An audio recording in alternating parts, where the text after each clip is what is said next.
Okay, so the question that this raises is, does it make the work less if the artist definition doesn't match the work? The short answer is no, because the work has to stand on its own. But the long answer is, and this is my opinion, if you don't know what you're doing, you can't get in control of it. You can't decide what's in and what's out and edit your work in a sophisticated way. So you need to understand what it is you're doing so that you can edit your own work and then push it to its fullest potential. Okay. And so this is where I learned that. Mies van der Rohe. God is in the details. This is one of his pieces at Farnsworth House. It was done in 1950. It's an amazing piece, amazing house. He really did inform architecture from that day forward. So learn from him like I did. God is in the details.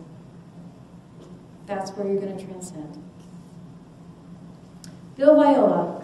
He's an artist that I introduced you to before, right? As a video artist. He is actually making, or made, a game with USC, where Kelly Santiago actually went to school, called The Night Journey. There's a little snippet of it.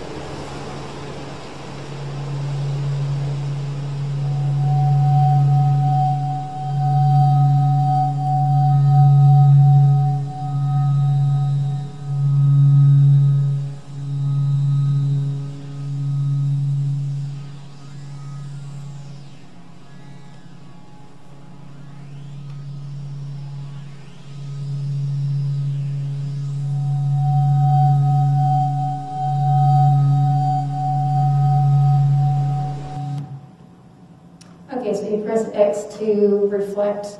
Basically, you enter into a journey towards enlightenment in this video game. I've got a couple of problems with it. First of all, he doesn't really know the medium. I'm not convinced that he does. He just partnered with somebody, and he's writing on their ability to design. And so I know Tracy Fullerton and her team are very knowledgeable. I'm sure they did a great job in helping him design this game. But I really feel like if the artist knew the medium more fully, he'd be able to exploit it and explore it more fully. I also have a problem with his choices to use cliched imagery, the lone tree, the flying doves. I really have issue with that. The work is not about cliche, so he shouldn't be entering into cliched imagery. Also, if you're going to talk about the world within, the first thing you should do is get rid of all recognizable imagery, right? So it's got some problems, I think, that he needs to address, and not just say, oh, gee whiz, I made a game. Okay? Brian Moriarty, he actually gave us a definition at the GDC at the end of his talk. He says, it's the still evocation of the inexpressible. Okay? That is his definition of art. And he expected all of us to just adopt it. And so he kind of missed the mark in understanding that each artist has to define it for themselves. But when you take his definition and you compare it to the work that he's done, this is a game that he did called The Wishbringer. And this is his words. He says, once you start wishing your problems away, it's very hard to continue playing without relying more and more on the magic stone. The impotence of idle wishing, that's the moral of Wishbringer. All really good stories have a moral. Okay? So yes, the work that he's done actually matches his definition. He's pretty aware of what he's doing, and I think he is a pretty good artist. Jonathan Blow, he did this game called Braid. And he says his goal is to make games that speak to the human condition.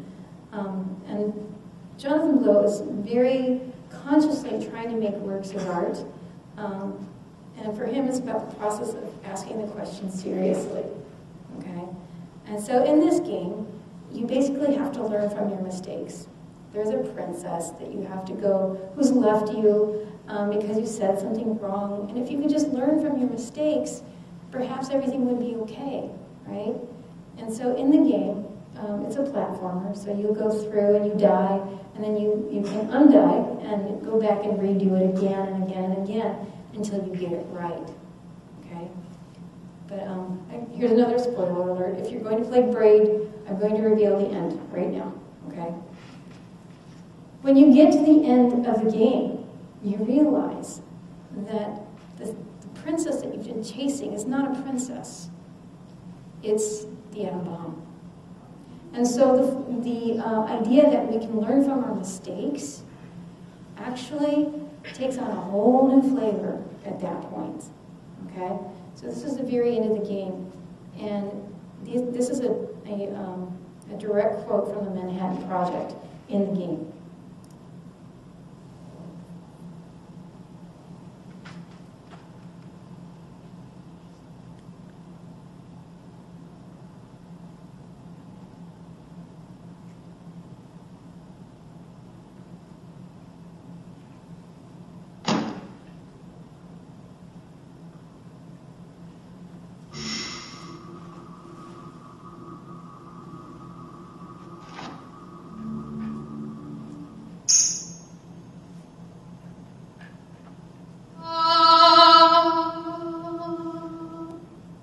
She couldn't understand why he chose to flirt so closely with the death of the world.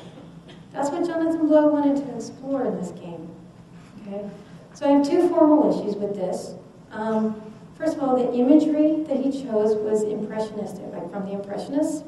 And I think it's a little bit disjointed from the message of the game. So I think he should have chosen a different aesthetic strategy. Okay?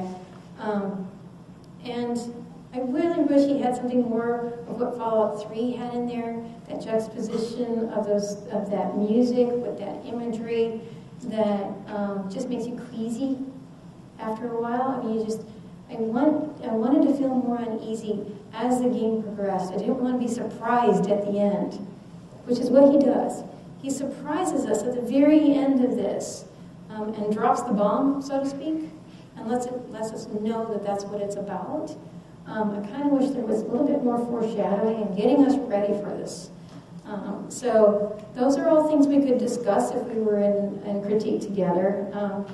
And I'm sure he could defend that, like, well, it's about the atom bomb, so I'm going to drop it at the very end of the game because it's the bomb.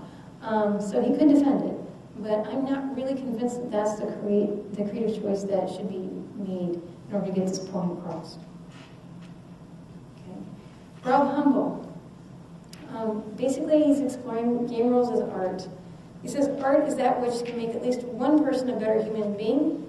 And he's, okay. And so he's got this game called The Marriage, and this is a free game. You can download it and play it anytime. When you're playing his games, you have to be really aware of all the rules. The rules are very complicated, and it's hard to keep them all straight in your head.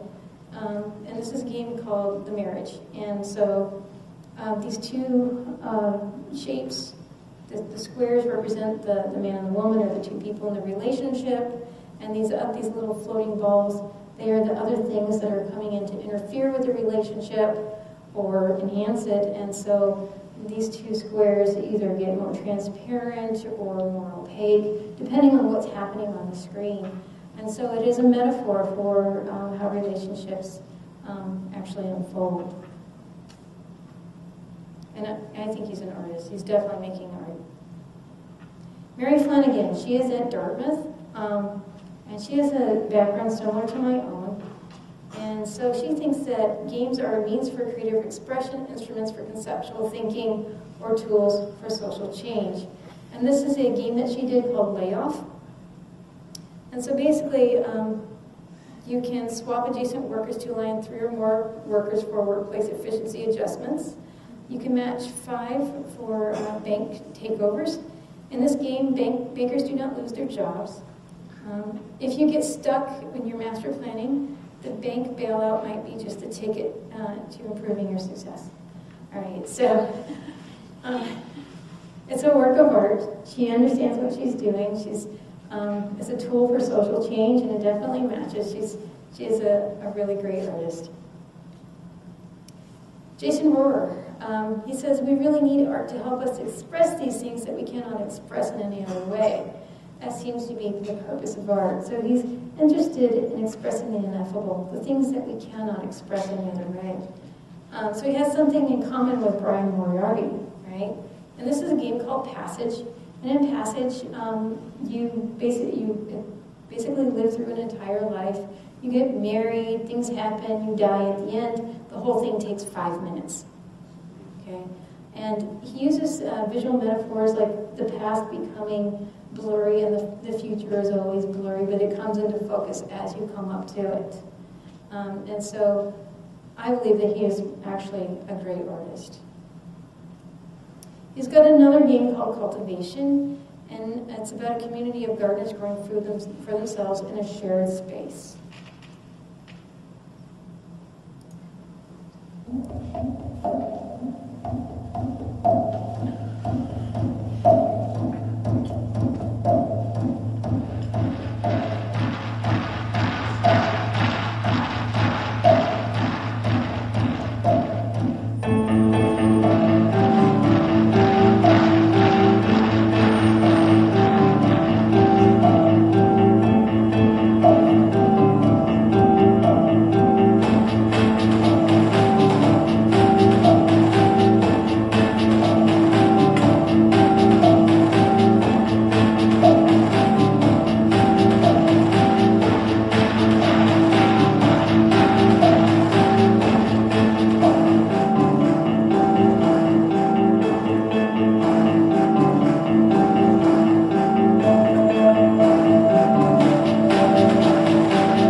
And so this game really is the tragedy of the commons in gameplay.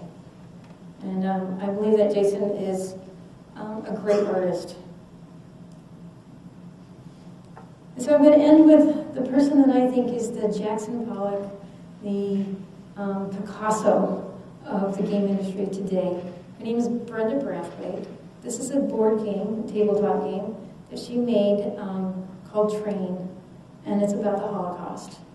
And so the first thing that you do in this game is you take the rules out of an actual Nazi typewriter. And so that is the first thing that you must decide. Are you going to play? And if you're going to play, are you going to follow the rules? And so this piece that she's done, I believe, is a great work of art, and she is a great artist. And this is where I see the game industry going. And I see the future as being extremely bright, extremely exciting, and I encourage all of you to participate in it in some way in the future. So, if you have any feedback or rants or anything you want to send to me, please feel free to do so. I'm at tcdivine@asu.edu. Are there any questions?